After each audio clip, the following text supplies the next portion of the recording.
Mark Twain called it the Gilded Age, the 35 years of history between the Civil War and the turn of the 20th century. It was a time of unimaginable change across America. When the Transcontinental Railroad was completed, so that a trip from New York to San Francisco that used to last 6 months now took 6 days. When Alexander Graham Bell received a patent for the telephone. When Thomas Alva Edison draped a portion of New York with incandescent light. And when the Brooklyn Bridge was completed, linking Manhattan to its powerful neighbor. But a country that joined cities together, accelerated transportation, and carried voices across phone wires, still failed to envision its spiritual bridge between people. The Gilded Age disguised the profound contradiction between towering scientific achievement and terrible social distress. Americans were assured that God had blessed our westward expansion as manifest destiny. But the cost of this enterprise resulted in the deaths of hundreds of Chinese immigrant railroad workers and forced relocations of indigenous peoples across the continent. In the South, the end of Reconstruction led to broken promises of freedom to formerly enslaved Americans. Jacob Riis's photographs pulled from the darkness of New York's Lower East Side the abject poverty of its inhabitants. His bright magnesium flash exposed his subjects with brutal clarity. Meanwhile, popular culture looked at poverty and sentimentalized it, or told rags to riches narratives, keeping the realities of poverty at the safe distance of fiction. At the beginning of this so-called Gilded Age, First Presbyterian Church was about to undergo its own set of transformations. For First Church, it would be a time of critical self-examination, when the church would lose its choir, lose its pastor, and for a brief period, lose its way, only to find a new pathway and reconceive itself as a church that was more than windows and wood, but also a sanctuary of the Spirit, called to expand to the Brooklyn streets. The departure of Charles Robinson in 1868 left First Presbyterian bereft of its eloquent pastor. In his place came Dr. Norman Siever, a man of broad interests and many skills, including the art of boxing. Following a practice bout in the ring one Saturday night, Siever showed up in church the next morning with a black eye and preached from the scriptural text, "I have fought the good fight." This would also describe his future struggles at First Church. Membership increased initially during Siever's tenure, then suddenly declined. First Presbyterian had recently purchased the manse next door, making Siever the first minister to occupy it.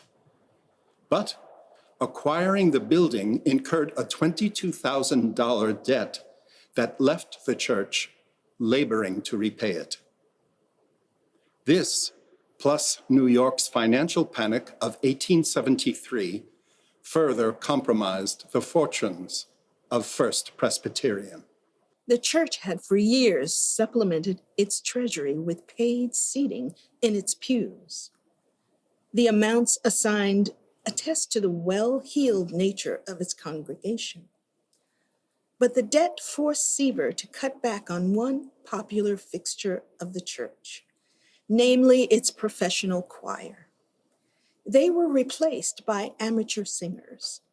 This move did not appreciably reduce expenditures, and it may have further alienated Siever from his parishioners, who now saw him as disengaged or out of step. In another effort to address the debt crisis, Siever proposed to the session that their congregation join with the Old School Presbyterian on Clinton Street to make one combined and reconciled church.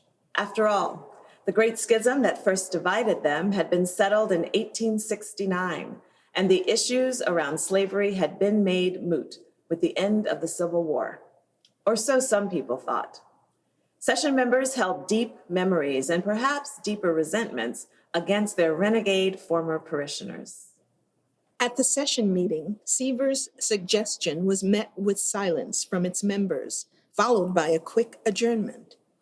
It seemed apparent to everyone that his time with First Church had reached a crisis point. He announced his departure to his congregation. He stated he was not leaving out of animus toward the congregation or its session, but because, in their opinion, the church is not sufficiently advanced by my services. If I had more learning, I would give it. I have given all I have, and because I have no more, I withdraw from this church.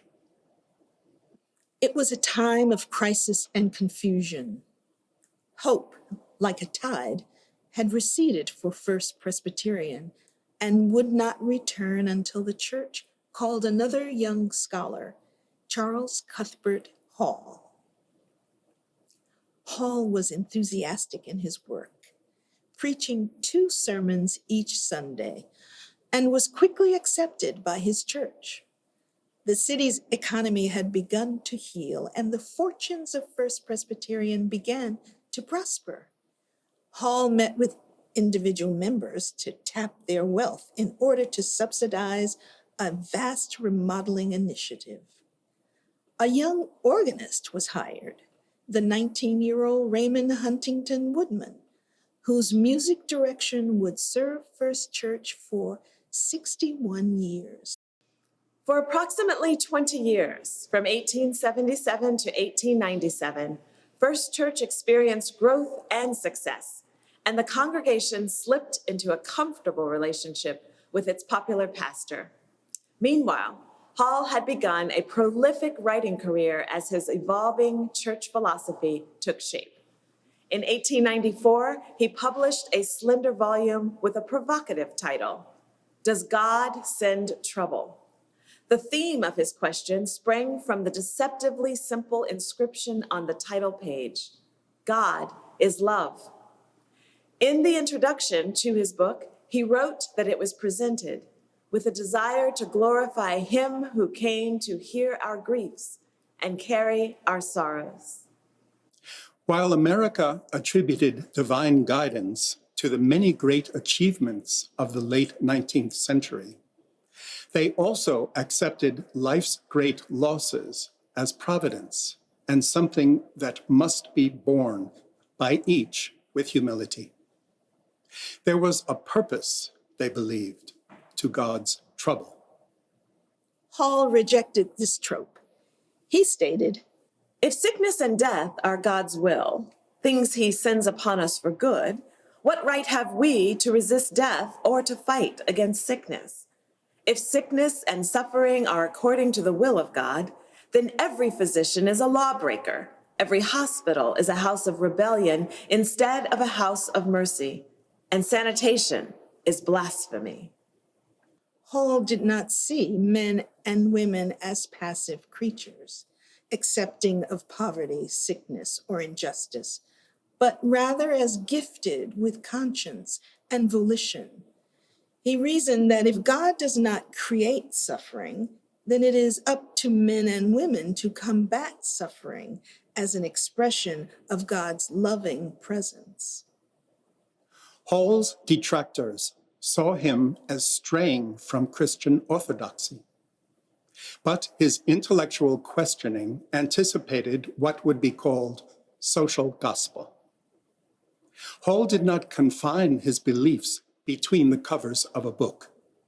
Instead, he challenged his followers to apply this question beyond the doorstep of First Presbyterian. Prior ministers were dedicated to repopulating the church, but Hall sought to bring the church to the population. In 1848, the City Park Mission had been established by multiple churches to provide a house of worship for workers in the Brooklyn Navy Yard, one of the poorer sections of the city. And in 1862, First Church assumed sole responsibility for the mission. Hall led an effort to expand its secular services and helped to subsidize a new settlement house that was opened in 1896. This offshoot from First Church served the growing immigrant population. A year later, Hall left First Presbyterian to accept the presidency of the Union Theological Seminary. As the Gilded Age was drawing to a close, the U.S. Supreme Court created ominous implications for the future of the country. The ruling known as Plessy versus Ferguson prohibited Black passengers from riding on those train carriages allowed only to whites. This separate but equal law ushered in years of racist legislation and raises questions that Charles Cuthbert Hall might not have seen in his ministry. Does a church that extends the gospel to a separate city mission share in the intentions of a racist law designed to separate people? For a country devoted to closing vast distances, how does our separation from one another speak to our separation from God?